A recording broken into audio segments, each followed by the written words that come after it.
For centuries, people have searched for any physical description of Jesus Christ. The Bible itself offers little detail about his appearance, leaving historians, theologians, and artists to speculate. But then, an ancient letter surfaced, a letter attributed to Publius Lentulus, a supposed Roman governor of Judea before Pontius Pilate. This letter claims to reveal the true physical features of Jesus, describing him in striking detail. But is this letter authentic? Does it actually uncover a hidden truth about Jesus, or is it simply a historical hoax? To understand the reality behind the letter of Lentulus, we need to explore its origins, its content, and the controversy surrounding it. The letter of Lentulus, a mysterious manuscript. The letter of Lentulus is said to be an official Roman report written by Publius Lentulus, supposedly sent to the Roman Senate.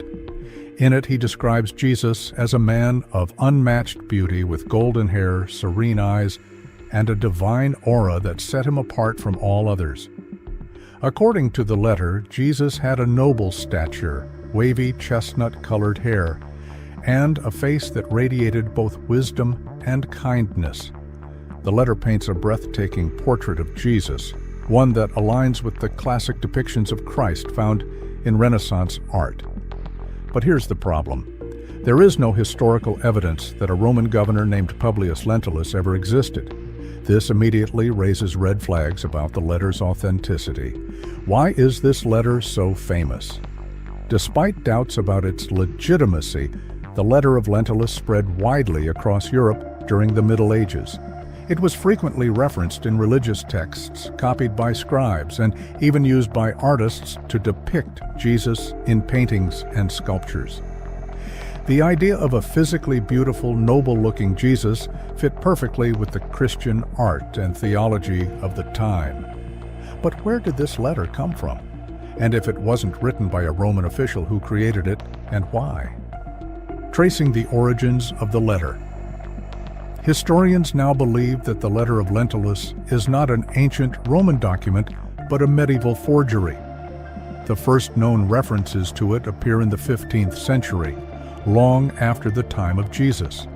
Scholars suggest that the letter was likely written by a European monk or scholar who wanted to provide a detailed, noble description of Christ that could be used in religious teachings. One of the biggest clues that the letter is a forgery lies in the language it uses. The wording and style do not match authentic Roman reports from the time. Additionally, no Roman historian, such as Tacitus or Josephus, ever mentions Publius Lentulus as a governor of Judea. The entire persona of Lentulus appears to have been fabricated to add credibility to the letter. But if the letter is a forgery, why would someone create it? And why did it become so influential? The purpose behind the letter. One possibility is that the letter was meant to reinforce Christian beliefs during the Middle Ages. At the time, the Catholic Church held immense power, and religious artifacts, texts, and relics were commonly used to inspire faith.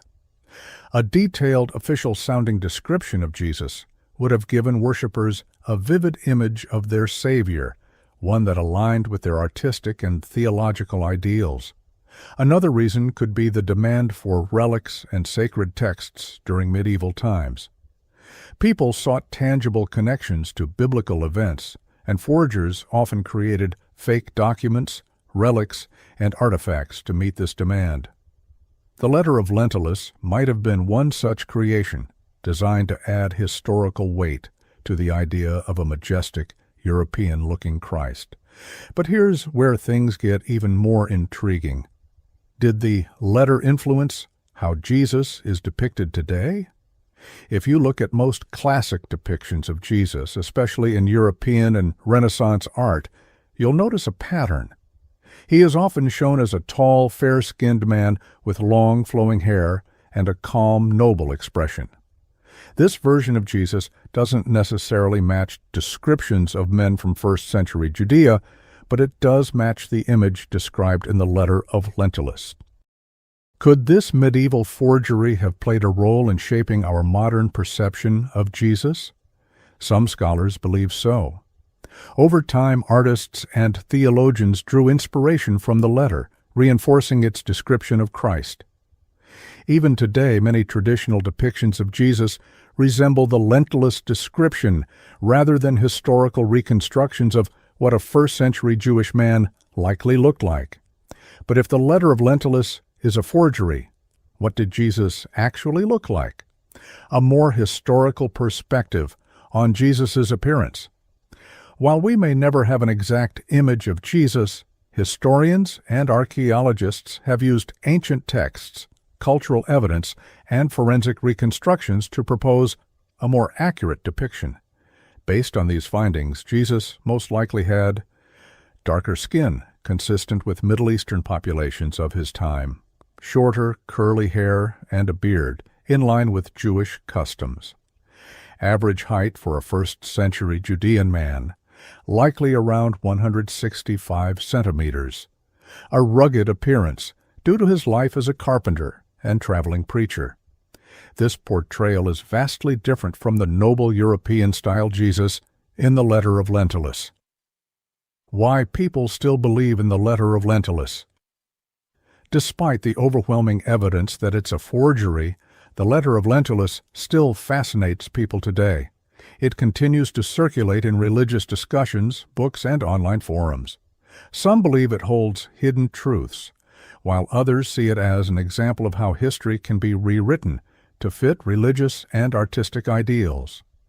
The story of this letter serves as a powerful reminder of how historical myths can shape our understanding of the past. While the real Jesus may never be fully known in appearance, separating fact from fiction helps us get closer to the truth.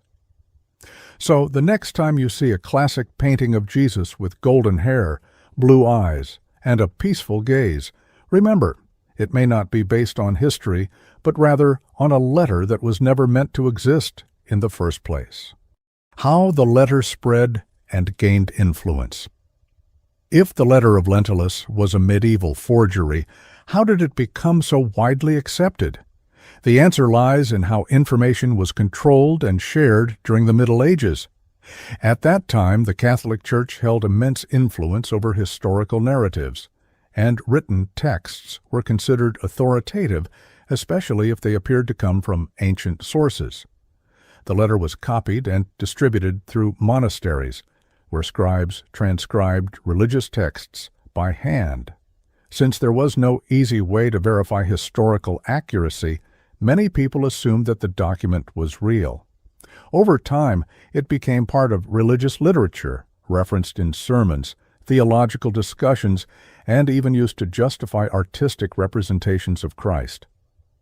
One of the most significant periods for the spread of the letter was during the Renaissance, when European artists like Leonardo da Vinci and Michelangelo sought inspiration for their religious paintings. The noble and serene image of Jesus, described in the letter, fit perfectly with their vision of divinity, leading to the iconic depictions of Christ that are still recognized today. How do we know the letter is a fake? Several key facts expose the letter as a later creation rather than an authentic historical document. No record of Publius Lentulus. There is no historical evidence that a Roman governor named Publius Lentulus ever existed in Judea. If he had, he would likely be mentioned in Roman records, yet he appears nowhere in Roman or Jewish historical accounts.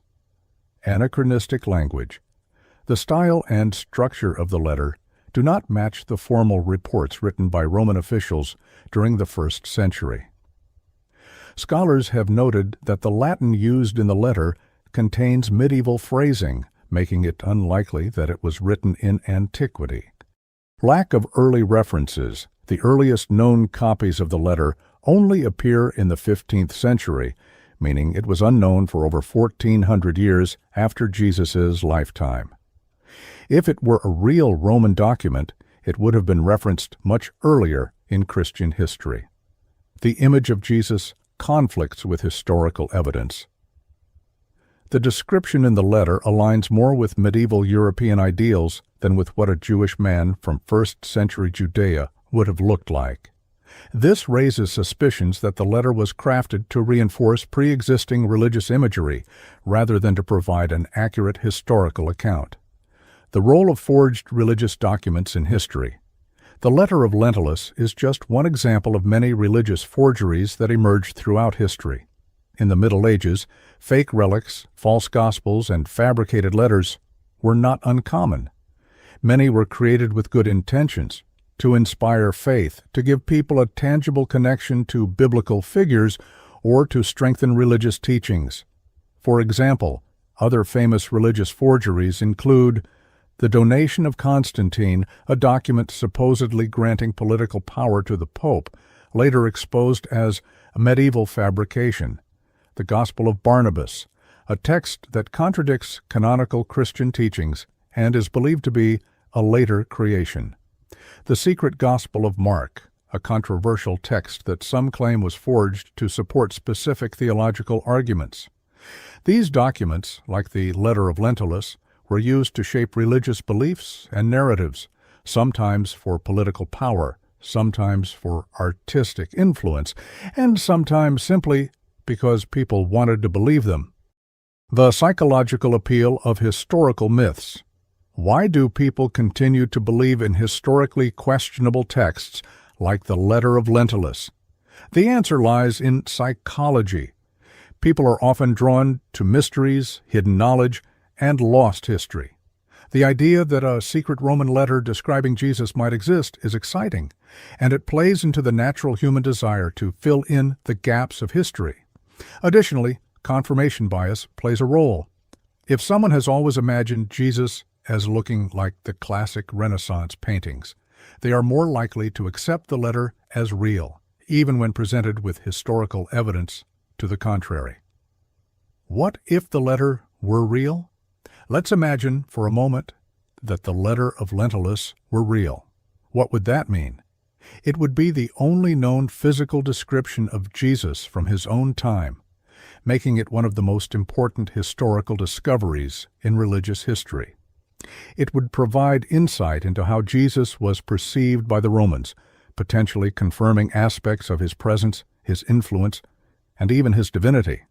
It could reshape Christian iconography, forcing historians and theologians to reevaluate centuries of artistic tradition. But since we know the letter is a medieval invention, it instead serves as a lesson in historical skepticism. It reminds us to question the sources of our information and to separate faith from fabricated history. How Jesus is depicted today. A changing image. In modern times, scholars and religious leaders have started to reconsider the traditional image of Jesus. Scientific reconstructions based on archaeology and cultural anthropology suggest that Jesus was likely a Middle Eastern man with dark skin, short curly hair, and a beard, a far cry from the European-looking Christ of Renaissance art. Films, books, and even churches are now beginning to embrace a more historically accurate depiction of Jesus. While the letter of Lentulus contributed to centuries of artistic tradition, many are now recognizing it for what it truly is, a beautiful but fictionalized account of Christ's appearance. The letter of Lentulus is a fascinating example of how myths can shape history. Even though it was written over 1,000 years after Jesus' time, it still influenced the way millions of people envisioned him. But now, with modern historical methods, we can see it for what it truly is, a medieval creation designed to fit a particular artistic and religious ideal. So what do you think? Should we continue to embrace the classic image of Jesus inspired by this letter, or should we strive for a more historically accurate representation? One thing is certain, the search for the true face of Jesus is far from over. And as history has shown us, sometimes the most accepted stories are the ones that need the most questioning.